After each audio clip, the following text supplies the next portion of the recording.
This is titled Eyes of the Devil.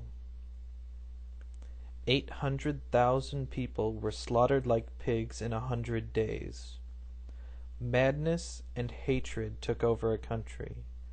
Men, women, and children were executed without remorse because of arbitrary differences between the Hutus and Tutsis created by European colonists.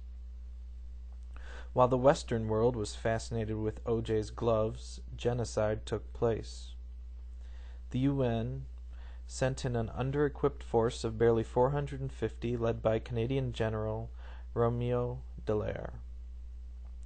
Many things could have been done to prevent the tragedy in Rwanda. None were. How do you assign blame when everyone is to blame? Do we blame the devil? Do we blame the mob? Do we blame the inherent evil all men and women are capable of? The people of Rwanda are to blame. The harsh rule and segregation of the Rwandan people by the Belgians is to blame. The refusal of the Western powers to act is to blame. The world is to blame.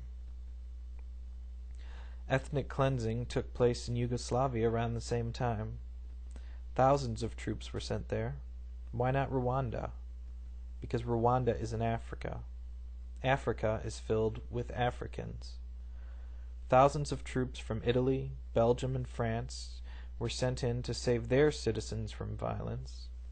None stayed to help the UN peacekeepers. General Dallaire reported to the UN that weapons were being stockpiled, that tension was close to erupting, that mass murder would soon take place. General Dallaire wanted to intervene, wanted help. But he heard back from New York that intervention was not included in his mandate. The UN ordered him to stand to the side when hundreds of thousands of lives could have been saved. Should he have disobeyed his orders and took action anyway? Should he have resigned immediately?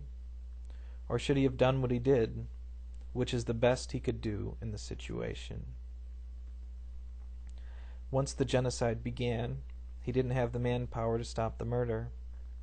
He had to sit by and watch as a country descended into hell. He watched as men became demons, boys became murderers, and the devil showed his face. They didn't have medical supplies. They didn't have manpower. They didn't have food and water. All they could do was huddle together with as many Rwandans as they could and hope they didn't come under attack because they would have all been slaughtered. Imagine seeing hell on earth and being completely helpless to do anything about it. Imagine living with that for 12 years. He tried to reach out to the press, but it was useless. He got to the point where all he could do was be a witness to atrocities he was unable to stop. No one wanted it to stop. No one cared enough to stop it. I quote, "I couldn't stand the loudness of silence." General Romeo Dallaire.